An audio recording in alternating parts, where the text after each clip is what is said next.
ভাইরে, একদল বিশ্বস্ত দালাল কমিটি বলেছিল মেট্রো রেল চালু হতে সময় লাগবে 1 বছর, অথচ 17ই আগস্টের মধ্যেই নাকি মেট্রো রেল চালু হয়ে যাবে। 365 দিন যে এত তাড়াতাড়ি চলে যাবে কখনো কল্পনাও করিনি। আবার শোনা যাচ্ছিল যে ক্ষতি হয়েছিল সেই ক্ষতি সাধন করতে নাকি 350 কোটি টাকা লাগবে। কিন্তু এখন হিসাব করে দেখা গেল 50 কোটি টাকা খরচ করলেই সব ঠিক হয়ে যাবে। তবে যারা 50 কোটি টাকাকে 350 কোটি টাকা বানিয়েছিল তাদের ধান্দাটা কি ছিল?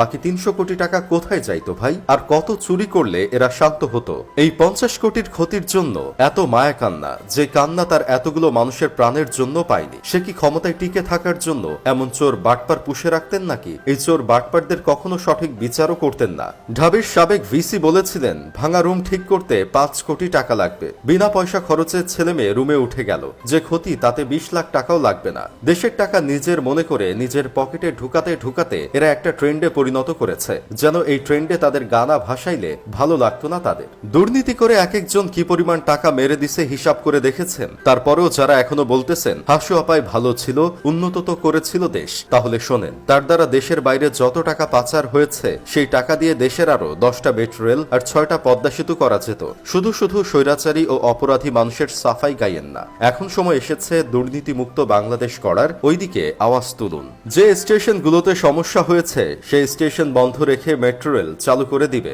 আপনারা জাস্ট একবার চিন্তা করেন, এই বুদ্ধিটা যাদের মাথায় আসে নাই তারা চালাইতেছিল দেশ, আর কিছু দালাল চাটতেছিল তাদের, আর আমরা জনসাধারণ ভুগতেছিলাম নানান সমস্যায়। না পারতাম মুখ খুলতে, না পারতাম হাত খুলে কিছু কিনতে। যারা আফসোস লিগে পরিণত হয়েছেন তারা দয়া করে মেট্রো রেল চালু হয়ে গেলে আর 1 বছরের আগে মেট্রো রেলে উঠেন না, কারণ তারা বলেছিল 1 বছরের আগে ঠিক করা হবে না।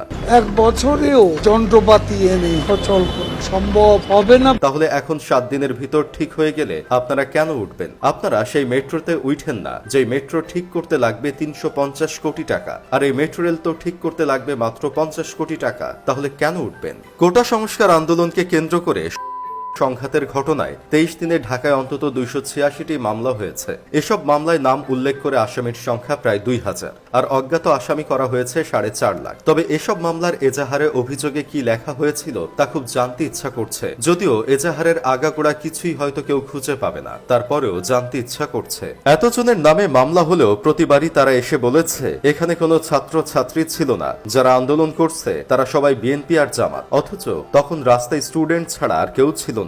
আপনি শুধু একবার চিন্তা করেন, যদি আপা কোনোভাবে পদত্যাগ না করে দেশে টিকে যাইতো তাহলে কত স্টুডেন্টদেরকে বিএনপি জামাত বানিয়ে জেলে ভরে দেওয়া হতো, সেটা হয়তো আমরা কেউই কল্পনাও করতে পারতাম না। যাই হোক, শেষমেশ আমি গোলাম হোসেন একটা কাজের কথা কই, এখন আর কোনো সরকারি কর্মকর্তাদের খিচুড়ি রান্না শিখাতে কোটি বাজেট ধরে বিদেশ যেতে দেখা যাবে না। ভাবতেই খারাপ লাগছে।